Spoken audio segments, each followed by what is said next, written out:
Hi, at food factories like ours, we have an illness management and hygiene policy. It's really important if you're suffering from any illnesses or symptoms such as vomiting, diarrhea, cold or flu, coughing, etc., you stay away from a food processing environment. It's really important if you come down with symptoms such as vomiting and diarrhea, and if they are related to either bacteria or viruses, that you visit a doctor and get a doctor's clearance before returning to work. A big concern to us at the moment is the corona or COVID-19 virus. If you do come down with COVID-19, the expectation is that you self-isolate yourself for at least 14 days before returning to work. Over the next few minutes, I'm going to be talking about bacteria and viruses and explaining to you all what the risk from bacteria and viruses is. Let's begin by answering the question, what is a virus? A virus is a microbiological agent. It uses the bodies of living things to replicate. Are there some examples of viruses in the food sector and in food factories? Yes, there are. Some common examples of viruses in the food sector are norovirus, hepatitis A, the flu virus, and COVID-19. All examples of viruses. Most viruses, like norovirus for example, transfers by what's called the fecal oral route. That means somebody goes to the toilet, doesn't wash their hands, comes out with bad, poor hygiene, and then touches a surface, people, or product. That's how viruses transfer. The cold and flu, however, and the COVID-19 virus is a lot more dangerous because it also transfers both with contact as well as through the air. How do we minimize the risk from COVID-19? We minimize the risk by actually wearing a mask, good respiratory hygiene.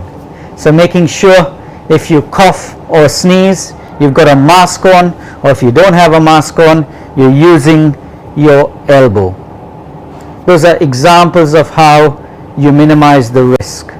Also, where possible, to wear safety goggles wherever possible to protect all the mucosal membranes, the eyes, the nostrils, the mouth from any cross-contamination. Over the next few minutes, I'm going to take you into the toilet to show you just how easily this cross-contamination can occur. When it comes to good hygiene, an important control is hand washing. Good hand washing involves a few simple steps done well.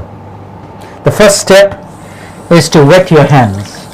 Make sure you wet your hands, apply soap, and make sure you lather and scrub for at least 20 seconds. Make sure you go all the way to your thumbs, between your fingers, between your palms. At some wash basins, you might even have a nail brush. It's really important if you've got a nail brush that you brush out your nails, the inside of your hands, the outside, anywhere you've got any biofilm. Making sure you are scrubbing properly.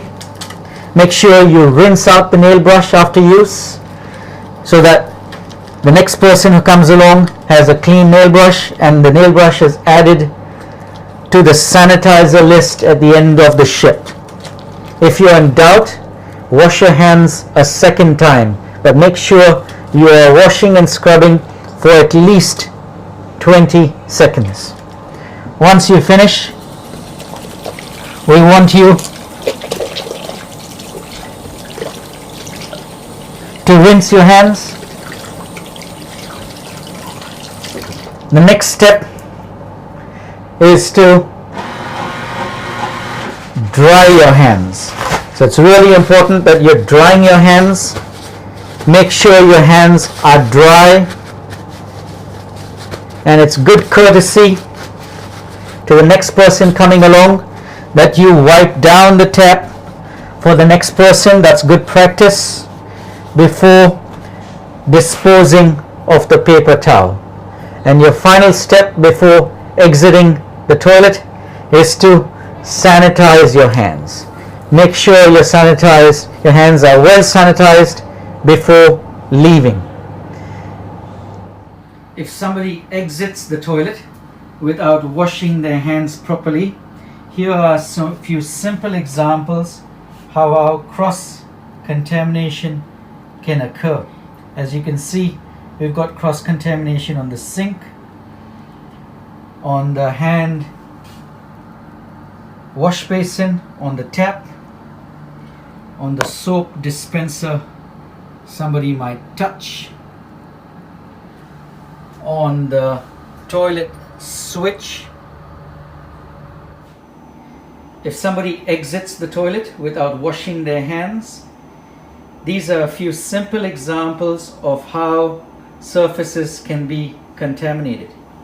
So as you can see here, you've got cross-contamination on the cup, we've got cross-contamination on the spoon, any light switches or buttons people might touch, and if you go into the processing area, you can potentially cross-contaminate product with your fingers with bad hygiene.